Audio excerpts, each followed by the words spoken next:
What is going on, YouTube people? Happy opening day. Major League Baseball season is upon us, and today we have a special guest on the show. There is only one person in the hobby that you can have on MLB opening day, and that is Philmington. So, what you guys and girls are about to watch is a nice, about an hour-long conversation I had with Philmington the other night. So sit back, relax, enjoy. Go check out his channel. Link in the description down below. A wealth of baseball knowledge. If you guys have any questions or comments, leave them down below as well. And maybe myself or Philmington will sneak in and knock some of those out. So enjoy the interview. Catch you guys and girls on the next one. Peace. All right, we are here with special guest Philmington. It is opening day of the Major League Baseball season. We're recording this a couple days early, so if anything wild and crazy happened on Tuesday night or Wednesday, don't hold us accountable for that. But I think, correct me if I'm wrong, Philmington, we have all the news, right? Every top prospect ever created is starting the season with the big league teams, pretty much. Basically, CJ Abrams with the Padres, he's like a top 10 guy. I think we're still waiting to hear from him. But yes, for the most part, J-Rod, Torque, of course, Bobby Witt Jr., Bryson Stott, if you want to go a little further with the Phillies, they will be appearing with the big league squad on opening day. Did you think that the new CBA came out and whatever? Did you think that we would see these guys this fast, or did you think teams were still going to go with that? Oh, we'll send them down for a couple weeks and then bring them up. Like, or were you surprised by the fact, like, because it seemed like the Witt news came out, and then all of a sudden everyone was like, "Well, crap, Witt's making the team," and then it was like, boom, boom, boom, like everyone kind of fell in line. I expected to see one or two of them, probably not all three. The Tigers and the Mariners seem to be more set up to compete this year. Having said that, I thought of all of those three players, the main three, including Witt, I thought Witt Jr. probably had the best chance because he seemed to be pretty much ready last year. Um, and it seemed like he was going to be pretty close in the call, and then, didn't happen. And then he's going to get called up a little bit later. Then it didn't happen. And then we are where we are today. But I guess I'm not extremely surprised that all three made the cut. And from a card perspective, do you think this has? It seems like the one major ripple effect. I've seen it all over. Once again, recording on Tuesday evening on Facebook today, and I know we've talked about it a little bit. People complaining about the fact that the Topps Chrome pre-order prices jumped basically immediately. Like outside of that, the fact that these guys are starting with the teams like day one, is there any other ripple effects you could see from that other than there's not going to be. I mean, the hype buildup, we went straight from spring training to the guys are starting the season in the bigs. There's not going to be that, oh, when's he getting a call? When's he getting a call? Like that aspect's gone. But other than the wax price, like immediate jump because of all these guys potentially being in Chrome, do you see any other like lasting effects from these guys starting the season day one or ripples? So these guys and people might debate what I'm about to say and have different opinions here, and I get it. But my thinking is that these three players are going to miss Series 2. If you look at 2018, Acuna and Glaber, I believe they were called up in late April, early May even, and they made Series 2. They made Series 2 as a short print, so they didn't make it into the base checklist. But if you look at what happened last year in the more recent years, you've got Jonathan India made the big league club, as did Andrew Vaughn, Trevor Rogers. They all were held out to update. Some of those guys appeared in, I believe, Topps Chrome, at least as autograph only. Or did they? I forget. But that was kind of a weird season anyways. So I think this year, I think they'll be in Chrome. I know a lot of people are saying it's still not a guarantee, and Topps is going to try to milk this for as long as it's worth and try to delay them to other releases. But what I'm trying to get to is I think these three guys, if they do miss Series 2, they'll probably be in Topps update in the base checklist, and that'll make that product explode. Now, I can't find any pre-order information yet on Topps update, and technically they'd be in Topps Chrome update too, although they'd already have a Topps Chrome card, if what I'm saying is correct, that they're in Topps Chrome. But that could be good for Topps Chrome update as well. So from a wax impact, like that's kind of what I see there. With regards to like other types of impacts that would be different because they're getting called up earlier, I think we're going to see a softening with a lot of these players' cards earlier. So, and I think we've maybe we already saw a peak with some of their base Chrome cards, Bowman Chrome. I'm talking about now. Now, one of the things that allows this to happen, these prices to get so high, I think, with like a Bobby Witt Bowman Chrome base and a J Rod Bowman Chrome base with a pop of about 6K. I think we're seeing high prices, even though, like, base cards, people have, for the most part, rotated out of those over the last year. And we've seen prices soften across the board and kind of still continue to slide across most players in most sports. What helps with baseball is that there's such, for a prospect that makes the club, like what happens with J Rod right now and Bobby Witt right now, they don't have that many other desirable cards in other products. So yes, they're in other products, licensed and unlicensed. Topps Heritage Minor League Pro. They've had numerous Bowman cards in different Bowman releases, Bowman Platinum, et cetera, et cetera. But with regards to like the more collectible products, they haven't yet been in Series One, so they're not seeing that natural suppression like Wander Franco, having products, cards in more products, and they're not in any other kind of major tops releases as with the RC logo on them yet. So I think that's like helping keeping those prices high, but that's to me even more of a signal to sell now while you still can. I've got these Bowman first edition Bobby Witt cards. I probably would have sold them earlier. If it wasn't for me thinking that first edition might be a little bit undervalued relative to the regular Bowman product because there's just fewer of them. But they're also just not in high demand. So I'll probably be selling these. Certainly, I'll be listing these before opening day. Not saying that I don't think Bobby Witt will be great. He could be great. I just think there's just more risk. And you've covered this in your episode. There's just more risk in holding these players because if they meet expectations, these cards will still go down. If they don't meet expectations, they'll go down. If they exceed expectations, yeah, they might go up, but by how much? And then And they'll in just that go down case, again. yeah, Like, exactly. And then you've got to follow their performance week by week, and then you're really just trying to time a peak to the market, and that's something that's usually impossible to do.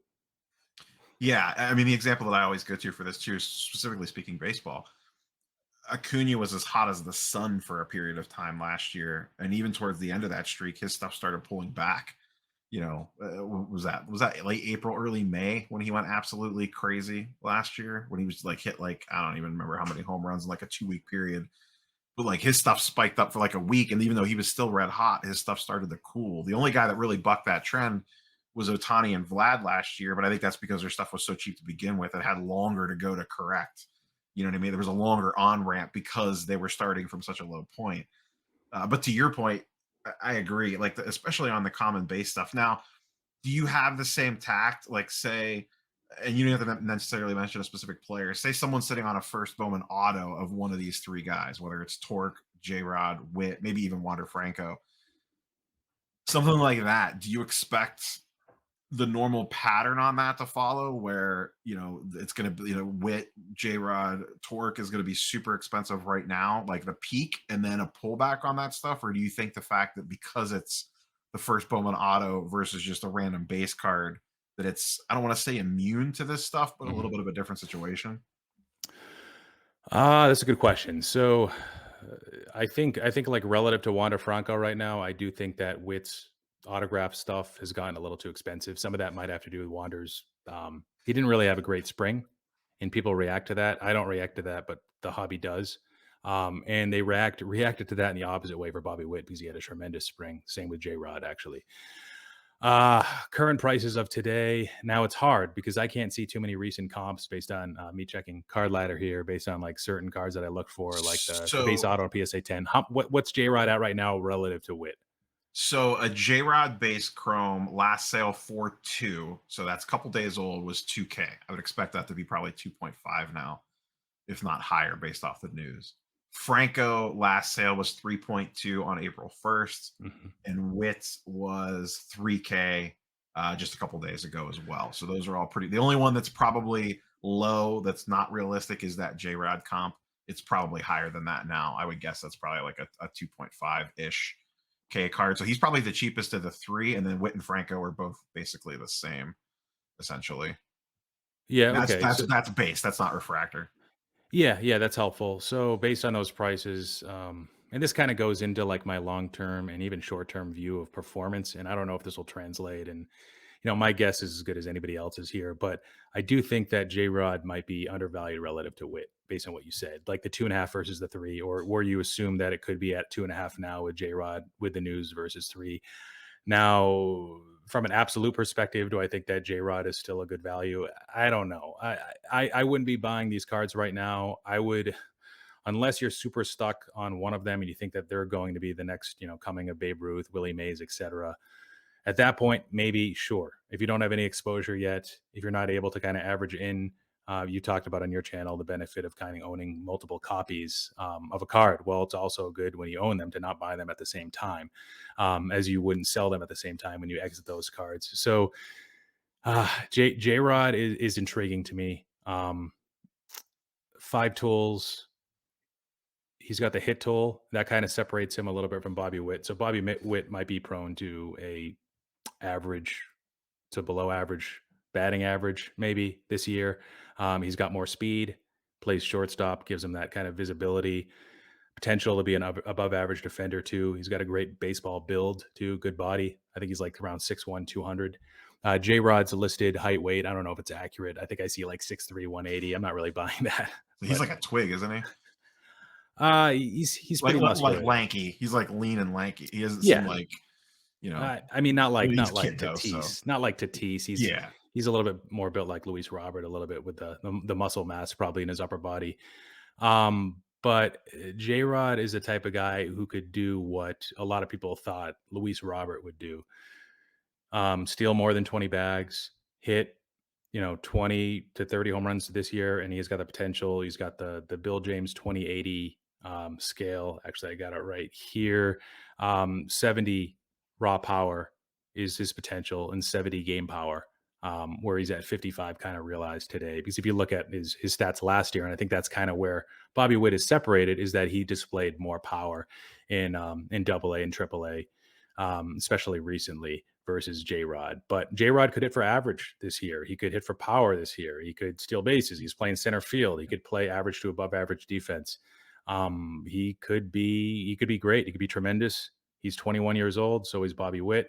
I just think that there's a little bit less risk with J Rod right now at the current price point, especially versus Bobby Witt. And I would trust his ability to translate slightly better than Bobby Witt right now. And people might disagree with me. That's fine. With regards to the market, they both kind of stink. Seattle and Kansas City. Seattle, I'd give a slight nod to. I don't think that really matters. I've talked about that in my channel. I think Yeah, I think that's just pretty overrated. once you're in a tier two market, which is any team other than basically the Dodgers and the Yankees, then you're in a tier two market by yourself. You can maybe argue the Mets stand out as like a 1A. But Seattle's got a better chance of making to the playoffs, but I don't really believe in that either. With baseball, I've talked about this on my channel. It's more so about statistical accomplishments, which is again why the market effect doesn't matter as much, is because and you can see that with Wander Franco, and it helps when you're a player that can certainly transcend a market. And people can forget all about your surroundings because you're just so great. And we've seen that with Juan Soto. So, kind of a roundabout way in answering your question. I haven't yet talked about Torkelson. So the issue with Torkelson is that, well, clearly he's a tick below those other two guys that we talked about with regards to ceiling potential, hobby upside. I mean, we're looking at a guy who I think in college he played third base, but exclusively kind of for the Pirates organization, especially in AAA. I think they put him at first base, which either way, like corner infielders, they don't get a whole lot of hobby love because of that kind of position effect. First base is clearly worse. It takes a less athletic player to play that position. And if you look at like, the last, I don't know, 5 to 10 years, like, okay, Albert Pujols has gotten a lot of respect. All-time greats get respect, but Paul Goldschmidt, Freddie Freeman, he's getting a decent amount of respect, I think, but Goldschmidt and some of these other guys, like, I don't know. And if you look back just 1 year ago with Andrew Vaughn, he was a guy that profiled kind of similarly to Torkelson. Um, uh, Torkelson does, I believe, have a little bit more raw power. They're both kind of corner infield guys that can hit the ball pretty well. They have decent power. They hit the ball opposite way. Torkelson might be a little bit more opposite way.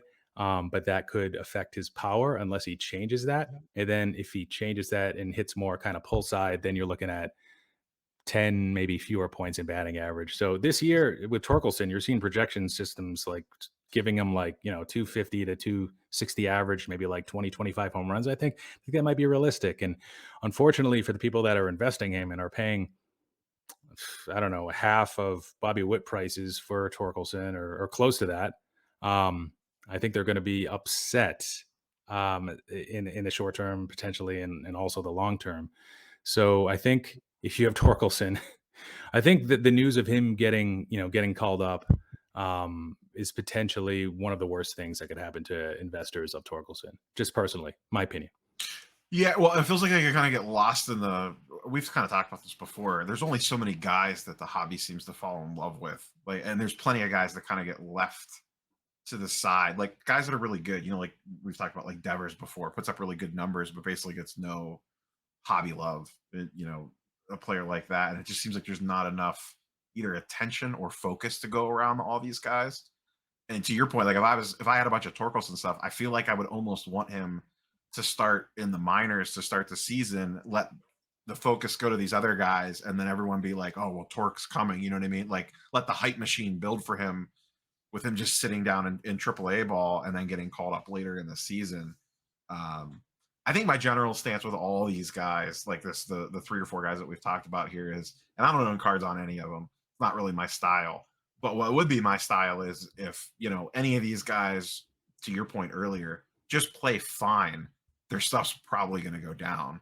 And I think there would be an opportunity to probably cherry pick one or multiple of these guys to kind of swoop in like, late April, early May, late May, maybe even, and pick some stuff up, even if it's, not necessarily first Bowman autos, maybe like mega box refractors, maybe just like a base refractor of a first Bowman on one of these guys or something like that. Basically, anyone that kind of just starts, any of these guys that don't come out of the gates completely on fire, we know their stuff is going to slowly go down. It's just a nature of the beast. It is what it is. Yeah, I'd be looking at Witt if he gets off to a slow start. I'd be looking at J Rod if he gets off to a slow start, certainly. And same goes for Juan Soto. We've kind of crowned him as like the hottest, young, safe kind of young goat. Clearly above the pack, above Acuna, above Tatis, above Franco. Um, and he's capable of getting off to a slow start. We saw it in Every year. 20, I think yeah, every year. yeah, exactly. 2019 and 2021, I believe, with him. Every year that he started in the bigs and early on, whether that's a weather thing, I don't think it is, because in October he's performed quite well. In Washington, I think the temps are roughly the same in April and October. Yeah, I know personally. I think I talked about this in a video this week. I've walked myself away from the computer a couple times on like within the last, basically since the Atlanta show, of pulling the trigger on either like a PSA 9 first Bowman Soto or like a rainbow foil or a hands on hips, like that level of stuff, like that low 1K ish to 3K ish range. And every time that I've basically been right there to do it, I'm like, this just feels like a card I'll be able to buy in May for maybe 30% cheaper. So let me just roll the dice on this and I'll just wait. If he comes out of the gates on fire, that he comes out of the gates on fire. I missed the window. I still have a couple other, Soto stuff laying around that I would reap the rewards on it from that standpoint. But just, especially him, because he's, I just did the big video on Tuesday with looking at all the off-season prices. He's the one guy that went up the most the whole off-season. He ended September on the hottest streak you could possibly end it on, and then his prices just kept on going the whole off-season. There was never any slowdown or pullback, so it feels only natural that his stuff is destined for a correction, even to your point, as godlike as the hobby has anointed him. Yeah, you brought it up earlier, and I think about this a lot. Like the hobby is short term oriented. What have you done for me lately? But also, there's a finite amount of attention that can spread across a finite amount of players, basically. So, and we've seen that with Ohtani and Vlad a little bit in the offseason, at least from my standpoint, some of the higher end stuff. It's like it hasn't moved, but that's because people are focusing or have focused on Wander, Witt, Soto, J Rod, and a little bit Tatis before I get injured. And that's kind of where I saw things going when like October, November rolled around. We talked about like, oh, because you were looking to get into a Soto, and I'm like, there might not be a window again until the next season, and Yeah, that's sort of what we which is saw. basically what I found. I'm like, Yeah. every time I would go to pull the trigger on it didn't feel right. Yeah, so at this point, I would agree. Like, if and I've had people approach me like, "Oh, should I buy the Soto now?" And it was like 2 weeks before projected season start, so like basically a week ago. And I'm like, you know what? No, like just wait till the season starts, man. If he starts out hot and you can't get it, then it's Yeah, okay. It's move on okay. to the Just move next one. on, and then Yeah. wait till maybe he struggles a little bit. But I do see that buying baseball. And this is all change over the last few years, but you can get decent deals in season, and not necessarily just at the end of the season when the guys aren't going to make the playoffs. Deals happen all the time, and sometimes in the off season things get really expensive and they go down when the season starts. A lot of the time, especially if these guys struggle. And I know you've talked about that, and that's how other sports have kind of been affected too. So you know, I do, and I've said this. I made a video on my channel, and it was like buy, sell, hold, and I talked about a Soto card, and I'm like, no, I wouldn't buy this because he's expensive. And a lot of people are like, you don't think he's a long term bet? I think he'll be a Hall of Famer. Well, it's not like that. I'm more talking about like people that want to get into a card, but have the ability to maybe wait a little bit, and short term kind of window might be important to them to where the execution price actually matters. And I'm not betting on him to be a bust. I'm just betting on his cards to get a little bit cheaper before they get more expensive. Yeah, and to your point, like on the Soto thing and in season, I think the cheapest he was last year was like around the All Star break. I remember specifically going to the National looking for Soto stuff. I went specific. One of the cards I was specifically looking for was the pink refractors, because of the kind of weird nature of Soto's refractors, which me and you have talked about in the past. Uh, and I got two of them from the same dealer for like 800 a pop, and at any point in time over the off season, those cards have been anywhere from 1,200 to at one point in time 1,500, 1,600 for some periods of time. And I think the cheapest, I'd have to pull up a graph, but I think the biggest dip on Soto was like that midsummer peak. You know what I mean? Now, did he get air quotes lucky because he got nuclear for the last month of the season? What would his prices have looked like if he just finished the season, average? Who knows? We don't know, but I mean, he's capable of that sort of stuff. That's why everyone loves him. Sure. Yep. And right now, he's the favorite to win MVP in the National League. And I think he deserves to be the favorite. I'm not going to bet on him, but I think he certainly deserves to be the favorite. I think he's earned that. If to transition over to a player that you mentioned earlier, Tatis, if Tatis had like, I will guarantee you, I will play 150 games built into whatever the MLB sports gods come down and say we bless him with at minimum 150 games. Would he be the most hyped player out of everybody? Is it just the injury? Because I mean, you look at what the numbers that he put up last year in limited time with nagging injuries, and it was insane.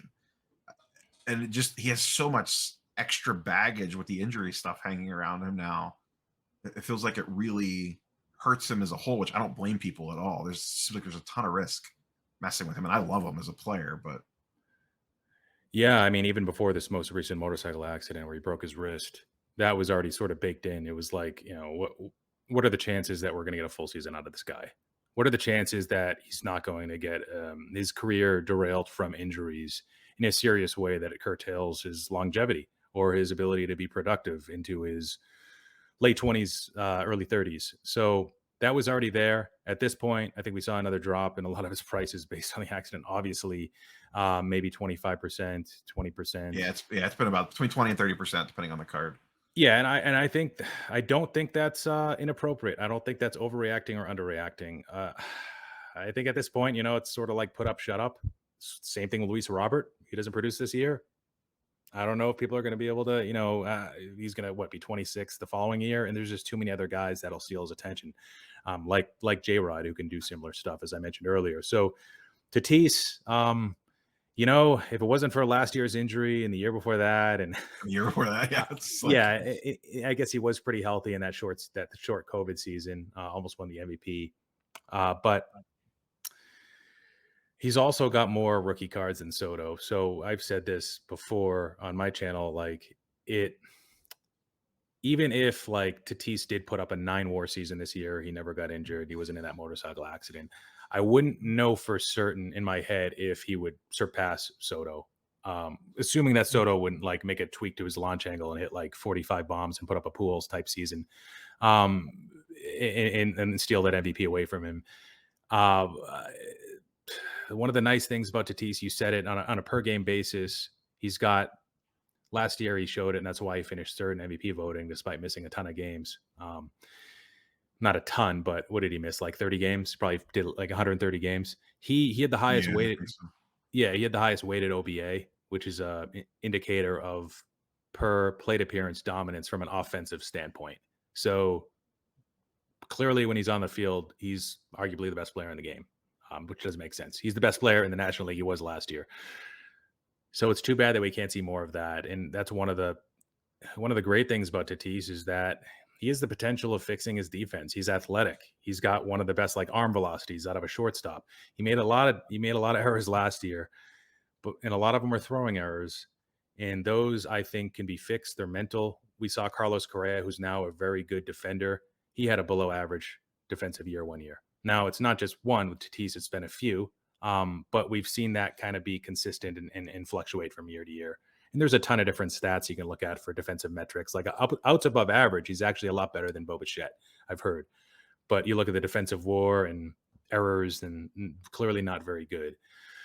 So with his legs, which separates him from Soto, he does still have the ability of having like a 9 WAR type season, like talking like Trout level. Soto can't get there unless he markedly improves his defense, or if he changes his launch angle. In my opinion, unless he hits like 380 or 360 one of these years with like a 500 plus on base percentage, it's going to be harder for him to get to that. Like he's already at an elite level, but that like super elite, like Trout level type dominance that we saw with like the multiple 9 to 10 WAR seasons that he put up. Yeah, and the underrated aspect on Tatis too is that he's like beloved from a social media standpoint. Like he's a highlight machine. Like he's fun, I guess is the word that I'm looking to put on it. Like the whole El Nino thing and just the way he hits home runs is going to be shared all over Instagram and reels and retweets and like he has that aspect of him that I feel like not a lot of other players in baseball have right now in regards to, I think he had a couple games last year where he hit like 3 home runs or something like that. And or was it his first game back from injury when he hit like 2 jacks against the Dodgers or something? If Probably, and I'm you're like, how remembering did he do correctly. that? His shoulders like clearly not 100%. He's Yeah, like he's just wincing like on swings. And yeah, he's yeah, just wailing on the baseball, and it's just like getting retweeted to high hell. And that drive, I mean, as silly as it sounds, that stuff drives people to like, go click on eBay or MySlabs or whatever place of your choice to buy from, uh, to get excited about his cards and go buy him. And I feel like he's the one player in Major League Baseball that's above everyone else when it comes to that stuff. yeah, for sure. But I think that's becoming less and less important. And I'll play devil's advocate a little bit here. I think some of Soto's qualities is he as good looking and charming, and I mean, he's not an ugly guy. Maybe he's a 7, and Tatis is what, a 9, 9.5. But He but has the I cool hair. yeah, exactly. He's super flashy and he can do a lot of cool stuff. But I guess flashy is the right word for him. Yeah. Yeah, Soto's probably a lot more likable and mature. He plays the game the right way. I think we've seen some of those traits with Wander Franco too, despite being like him being like still 21 years old or whatever. Yeah. And I think that's worth something. So speaking of Bryce Harper, we talked, offline about how he's like undervalued, how he should be more expensive. He was voted multiple years in his league as being the most overrated player by other players. So you're not going to see that ever by Soto. You see a lot of respect. Is that going to come out like directly into card values? No, but I think that can help long term. I also think that maturity is important for avoiding injuries perhaps and making right decisions and maybe not partying on weekday nights. But I'm not saying Tatis does that, but I'm saying that I'd be less surprised if I heard that Tatis was doing those sorts of things, just based on kind of what I see and just my overall feel of who these players really are inside as a person right now. Yeah. You hinted about this earlier. We've talked about this a couple times already tonight about the limited bandwidth of card prices and the market's reaction to it. Seems like they only focus on a handful of guys. So we have a new crop now. We have, we've talked about them at length at the beginning part of the conversation. Do you see if those guys live up to even semi expectations? do those start to now push down the guys that were the hobby darlings? Like your Acuñas, Tatises, maybe not necessarily Soto, but like that group. You mentioned Luis Robert earlier, who has kind of never really hit his potential. It's still a lot of like hype based around him. But do we see those guys potentially start to slide down the path of like who's a good like a Mookie Betts, who prior to this group, him and Bellinger and a couple other guys were kind of like the face and darlings of the hobby. They got replaced by Tatis, Acuna, Soto, and so forth. And now we see like the J Rods, the Wits, the Wanders coming in. Is it like this constantly ever shifting thing of like, okay, this is the next group, you guys are really good and we know you're putting up really good numbers, but it's kind of time to slide to the side for a little bit. Yeah, yep, for sure. I think we're going to see a lot of like almost like a carousel a little bit, and your spot is more you're more expendable and your spot is more replaceable if you're younger and you haven't showed as much. So I think Mookie Betts, his cards aren't going to go to zero. These guys aren't an extreme threat to him. I think they're a little bit of a threat to him for sure. But he's already showed enough. He's already likely to be a Hall of Famer. It's just a matter of how good he is in his 30s, and that's kind of within his control, right? And he could put up an 80 WAR. He probably won't get to 100 WAR. I'm guessing Scotty B might yell at me for saying this, but smaller guys, they might not break down from an injury perspective in the 30s, but they might not be as productive offensively. They just might not age as well, their body versus like a Bryce Harper who might have a better baseball body from that perspective. But yeah, I think we could see some shifting. I think we could see some of these guys becoming borderline irrelevant. Maybe like Francisco Lindor and Arenado. Those are better examples of guys that have sort of Yeah. faded off to oblivion. And not only are we going to see this pressure from the young guys, but there were a few years ago where Christian Yelich was like a top 5 guy in the hobby value-wise because he put up 2 back-to-back, or back-to-back MVP-worthy seasons. He won MVP one year, just got, uh, beat out by Cody Bellinger the year after that, or the year before that, was it? Year after that. But, like, there's gonna be guys like him that kinda show up and might get some attention. As long as they're in their 20s, they'll probably still get a lot of attention. And if they can, put up those kinda elite seasons where people think that there's, like, some long-term upside of holding their cards for a long period of time. The flashes in the pan, the guys in their 30s, or where there's, like, injury risk or where there's questions about sort of, like, continuity or long-term consistency, maybe not. But I think, yeah, there will be distractions. A lot of these players that are going to be causing these distractions are going to be the younger crops. What is probably going to help everybody right now is that I don't see next year's class being as good as this year with regards to rookies. J. Rod, Witt. I don't think next year's class will be as impactful, but all that can change. We could see some crazy stuff happening in the minor leagues this year, and players always, it's the same thing. It's a carousel with the minor leagues too. Players develop, they move, they switch positions. Some drop out of the top 100, some come from the top 40 into the top 10, some fall out of the top 10. So that'll be all interesting to see. But I think it's certainly a bright year for baseball, and I'm saying that in spite of increased print runs, uncertainty around what Fanatics might bring with the acquisition, and everything else that's going on crazy in the world. I think it's a great year for baseball cards at least. Yeah, it seems like from not even from just from a baseball as a sport in general, the fact that all these guys are starting the season, I feel like is a nice way to potentially help cleanse the palate from the off season that we've had with the labor negotiations. You know what I mean? Like people are going to be excited about these guys, and maybe they'll overlook the fact that we're starting the season like 5 days late because of an ugly labor situation that was battled out very publicly over the last 2 months, really, where it got pretty serious there. Yeah, so the card ladder guys actually, I think where did they say it? They might have said it on Jeremy Lee's Sports Cards Live stream. They think that this is going to be the year for baseball. And I want to reach out to him and ask him some questions because their reasoning for this was partially because of the labor negotiations and the uncertainty whether there'd be a season, and that causing like just the media recognition, and coverage of that caused a lot of people that normally don't follow baseball, especially off season wise. It caused them to kind of follow baseball a little bit, read up on it, understand what's going on. So they think that that was actually a blessing in disguise for the sport of baseball. They also say that, because like the last couple years were the years of other sports, like basketball clearly had its time in the sun, and so did football. Might have been a little bit shorter from the football perspective, but that had like a crazy run up over the last couple years before the season started. Insane run up. And maybe this is the time for baseball, and I think they're looking at their data a little bit too, and they're seeing some indicators. Personally, I thought last year was pretty good for baseball, just because overall it probably went down as a sport, but relative to other sports, it did pretty well. And I think that like macro sport across all sport, macroeconomic or macro hobby effect should have taken baseball down farther than it actually took it versus the other sports. So I see that as like, I see baseball outperforming these other sports as being like a positive thing, where it performed maybe not strongly, but less poorly versus some of the other sports. If you were to look at like some composite breakdowns of, the different indices, specifically talking about modern here, I sometimes I have to preface that Yeah. because somebody will respond, "Oh, vintage baseball is where it's at." Yeah, I know, I Yeah, get it. no, this is everything that we're talking about is Right, basically modern focus. We're right. not talking about, vintage stuff. That's not my shtick. I get why people like it, but it's not my thing. Yeah, and it's probably a great inflation hedge.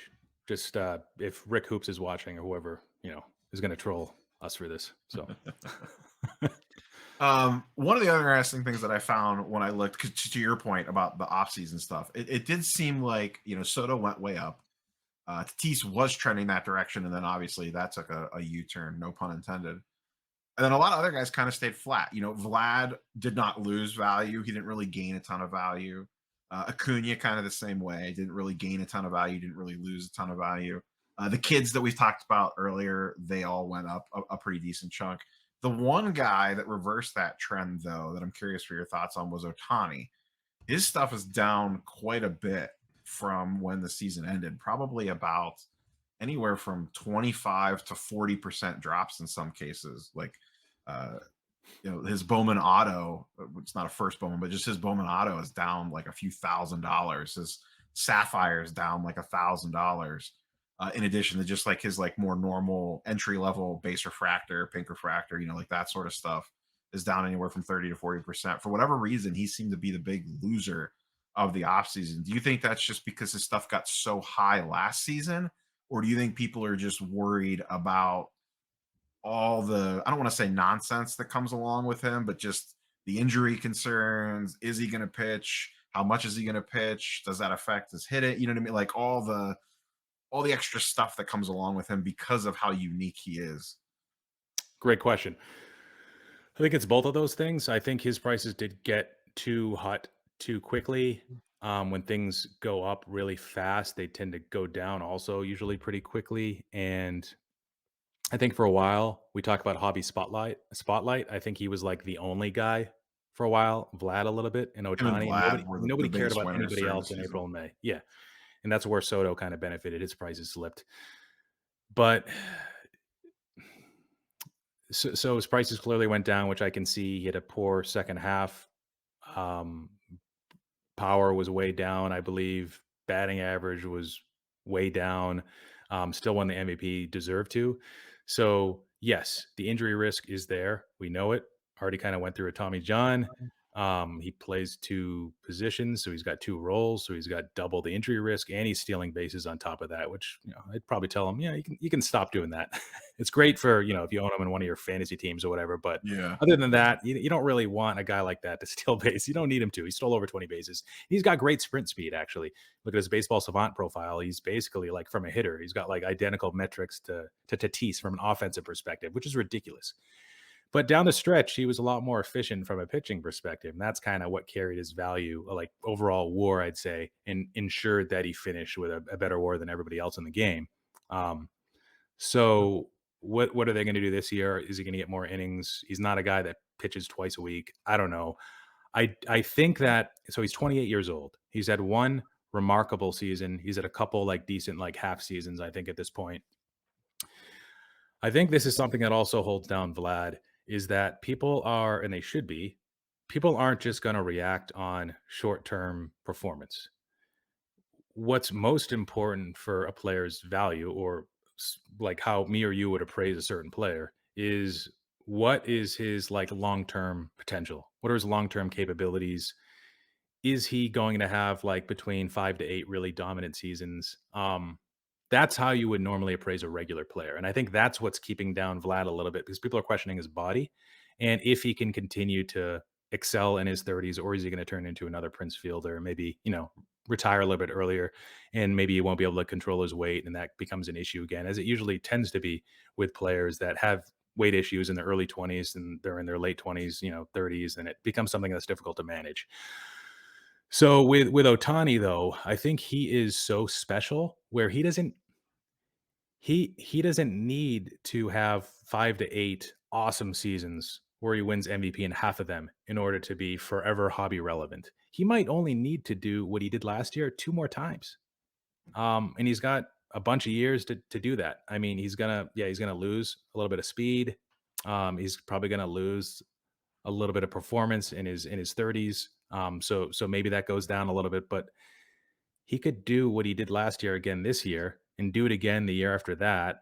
And then maybe his career gets derailed with injuries afterwards. And even though his overall war isn't up to the level of like a typical Hall of Famer or one where we value him like top 5 in the hobby for current modern players that are there right now, he's just so different and unique. He's the second coming of Babe Ruth in a way where he'll forever be legendary. Even just based on one season, you could argue that. So I think people are sort of losing sight over how special he is, and they're trying to evaluate him like everybody else. So I do think that the long-term projections and a long-term career and that sort of matters, and accumulating stats and accumulating war.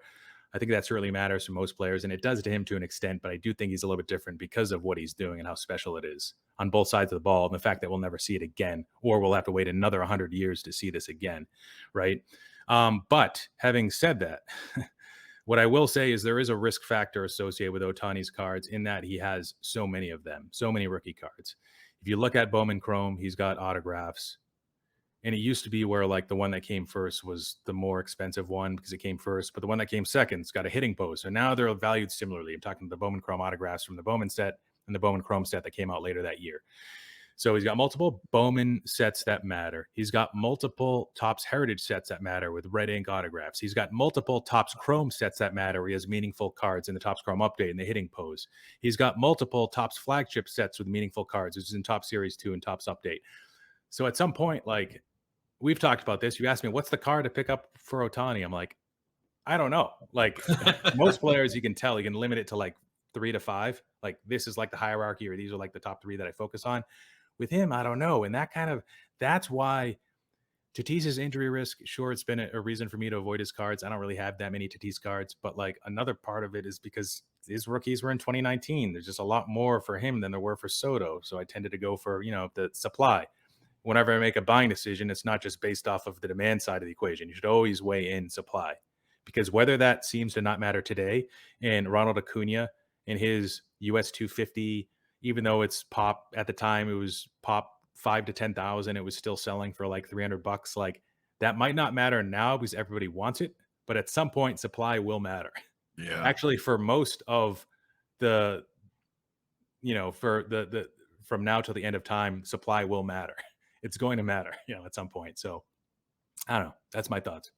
I think and I don't own any, actually, I don't own any Ohtani cards right now. The last couple I have, I moved while I was in Atlanta, and I wouldn't mind picking up something.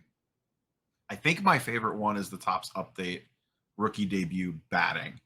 And I know, when people just hear rookie debut, they're usually like, boo and hiss because it's the rookie debut. But I think that one's unique because it's his Bowman one he's batting, I guess. It's his only Topps Chrome rookie, whether it's update or not, where he's batting. So I think that one's the unique one. Well, he's also got Topps Chrome autograph where he's batting in the other set. Yeah, but that's that's what, like a $5,000-$10,000 card, depending on you know what I mean?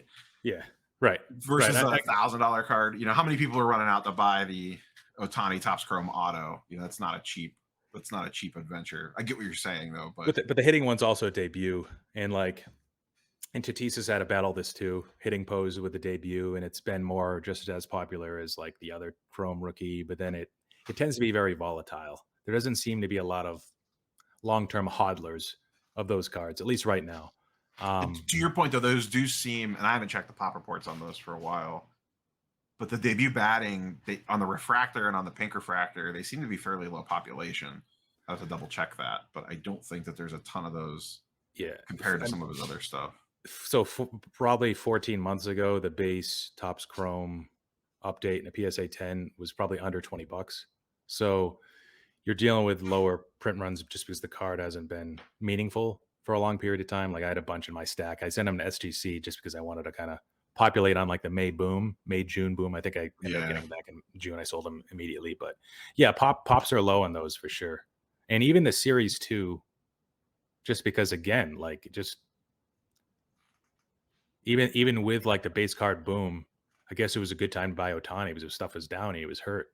So a lot of people were just sending the update. The update kind of was more popular, and then it's sort of gone back and forth. And I think Series 2 is, I don't know at this point, actually. Yeah, I I mean, don't he know is a very weird much. one though. To your point though, like all that stuff kind of sells for the same amount. The batting refractor and the pink refractor do sell for a little bit more, but the base level refractor, whether it's update or chrome, kind of do mix match a little bit. People like the red jersey on the update one versus the white jersey on the other one, and then you know.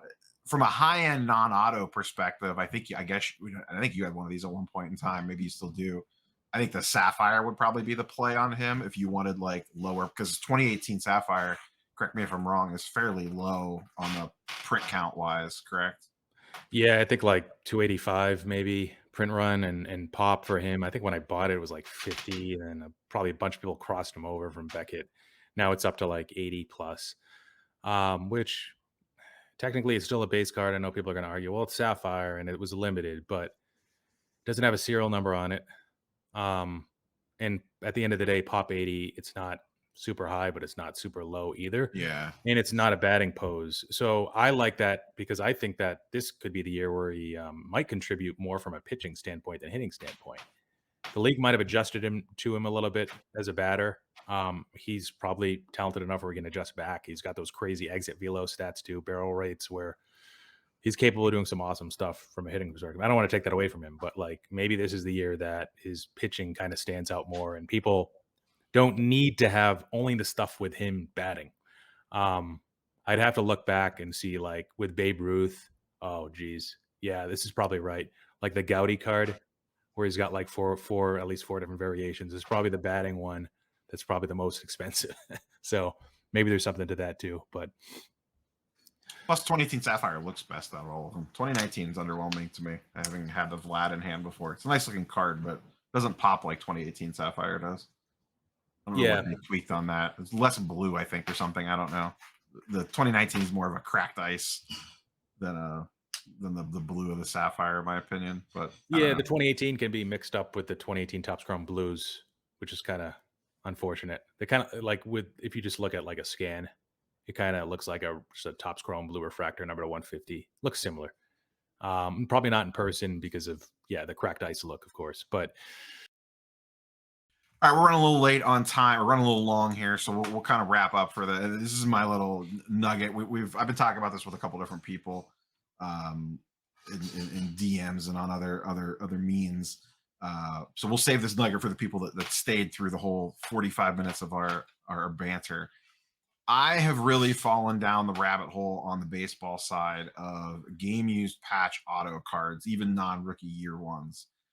And my reasoning for that is I look at like what flawless and NT stuff sells for in the basketball and football side, and on the baseball side, what you could get even like all-star, superstar level players like Acuna, non-rookie Topps Dynasty game used with a sick 3-4 color patch with an on-card auto is like $500. A Soto's, maybe about 1,000. I forget what Tatis goes for. Vlad's a little under that, but even like lesser known guys, like I just got a Jose Ramirez for $125. Uh, do you see? Is there a reason why you think that on the football and basketball side, that stuff is so well respected? A game used patch auto is like, even if it's not rookie, is viewed as one of the main cards of a collection. And on the baseball side, they seem respected, but it just doesn't feel the same. If that makes sense. yeah, Brian Gray's talked about this a little bit, saying that Fanatics needs a little bit more help. They need more than just Tops because Tops hasn't shown that they can successfully execute a high end brand. Tops has ultra high end brands like diamond icons, transcendent, definitive. You don't really see a whole lot of these singles like breaking records and golden auction and eye popping pop or comps on eBay or whatever. You don't really in the designs really aren't that nice looking if you've really looked into some of these cards like the diamond icons like specifically. I'm just not a big fan of, and a lot of people aren't. So they just don't hold their value too well. The sealed wax, sure, if it starts out high, it probably continues to sell at like pretty exorbitant amounts on the secondary market, but it doesn't really have a whole lot of demand. Now, Topps Dynasty might be like the third or fourth highest end product that they have, but I think that's the closest to ends up being the closest to what would be on the Panini license side with Flawless and National Treasures, because it's got like the patch and the cards are nice looking. And I just think that they're a little bit more collectible. There's a little bit more demand there. There's Facebook groups just designated for people that just collect Dynasty. I think there's been some pretty high F1 sales recently, Yeah, which will the probably help. F1 Dynasty stuff goes for huge amounts of money. Yeah, which should probably help. So then you think about like, well, why isn't there, if it's not a tops issue and it is like a baseball thing, what's going on here with these material autograph RPA cards not selling for as much? And it's really the Bowman Chrome stuff, really, low numbered, number to five superfractors that are the top selling cards for that player. Those end up being the whale cards, the holy grail cards, instead of in lieu of a dynasty or a diamond icons or a tops high end RPA for that player. And I think of maybe it has to do with the demand for materials. So the whole sneaker thing, jersey thing is more popular in football, certainly basketball, where a lot of those sneaker flippers kind of come from. There's like a sort of association with basketball there. So I think that might be one of the reasons why the relic cards just aren't as sought after in baseball. But yeah, I think Brian Gray's he's probably onto something where they just haven't fully figured out how to execute a high-end brand. But having said that, over the last 12 months, talked about Dynasty already, I'm pretty sure Dynasty's outperformed almost every other set, like singles wise, and probably wax wise too, for tops. So that's something to keep an eye on. And like my friend a couple years ago, he picked up, there's probably three different one of ones for Soto, at least maybe four, for Dynasty, the RPA, and he picked that up for like 3K, which was probably cheaper than a PSA 10 Bowman Chrome base autograph, which is printed like 2,300 times. Pop at the time was probably 200. Now it's low 200s. Like, why is that one of one RPA cheaper than the Bowman Chrome autograph? Now, yeah, now it's more expensive. Now it's probably gone up like 15x since then. I don't. Well, it's hard to kind of find a comp on that card because it hasn't sold, Yeah. or a similar one hasn't sold. But then you start to think about, well, like, is there upside from today's prices? There's risk because it has outperformed relatively, especially over the last 12 months. It has done very well. There's risk because all these cards have kind of gone up by a lot over a not so long period of time. But at the same time, I could certainly see whether it's Dynasty or other, sets that they Higher come end. out with, and maybe you have to wait till Fanatics kind of takes over and does something a little bit different. I don't know. I think there's upside there. Like for a while, it almost seemed like it was like a glass ceiling for some of these baseball cards, and Bowman also included. Like you're not going to see like modern cards sell for 1 million plus unless it's the Trout one of one, right? But with basketball, it seems to happen every Happens once a all the month, time. right? Yeah. Yeah. And where I kind of fell into this was I was looking at a Vlad, Topps Dynasty RPA out of 10 sells for like under $3,000, 2,500 bucks. To your point earlier, some people love Vlad, hate Vlad, whatever, but he is one of the, one of the people that gets a lot of attention in the baseball market, good, bad, or indifferent. And he had an amazing season last year and very popular player. I just see that at like 2.5K or whatever. And I just imagine like if that was the baseball or football side, that's a $10,000-$20,000 card, if not more. Like a John Morant RPA sells for from NT out of 99 is a 50K card.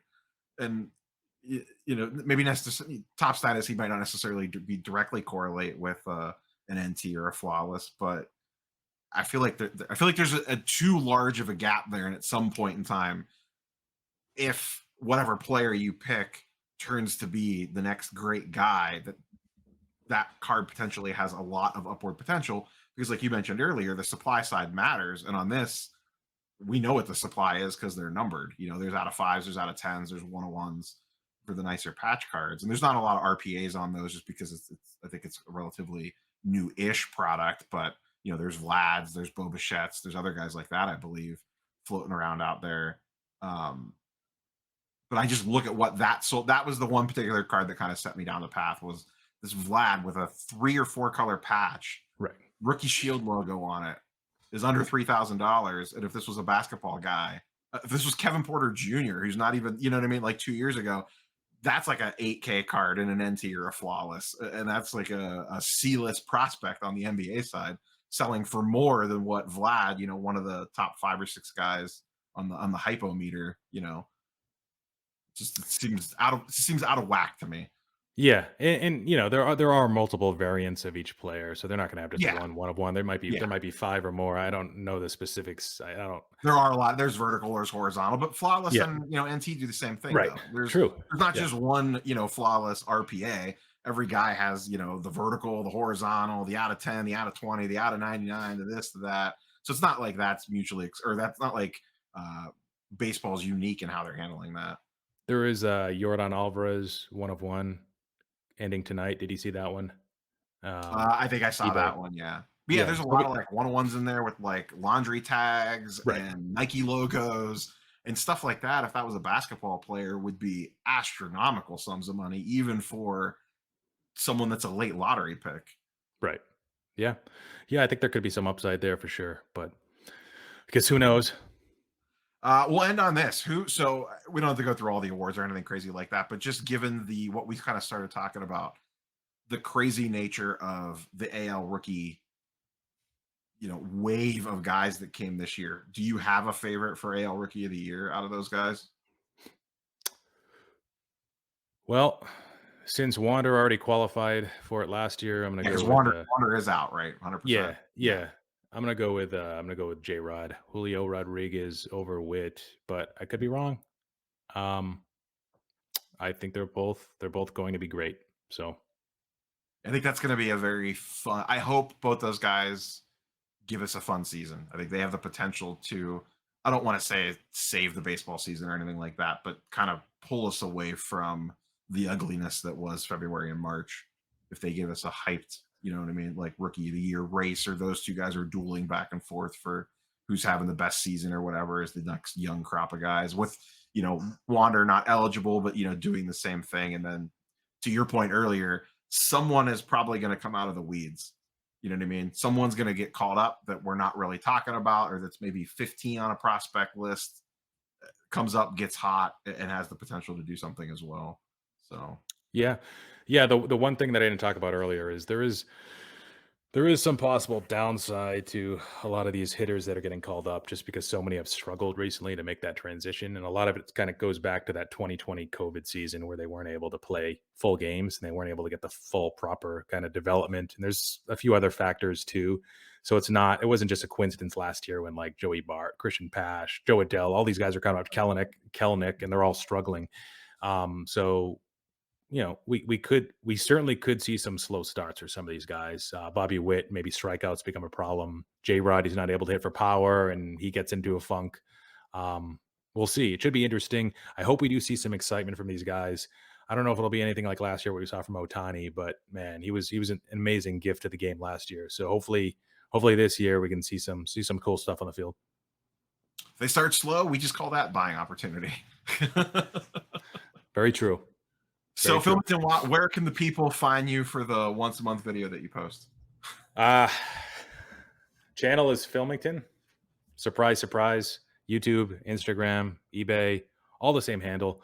I'm on MySlabs, but like they have a character limit, so I'm just filming toe. They hide that now, though. You can't search for people by name anymore. So don't try to find me on MySlabs. New thing that they ruled out. So, and I'll link to all Philmington stuff in the description of the video down below. Go check out his content, even though he does post infrequently. I think you guest on other people's channels more than you actually post videos on your own. Maybe I found my niche. All right, Philmington, thanks for hopping on for a little bit. We will catch you guys or girls later. Peace. Take care.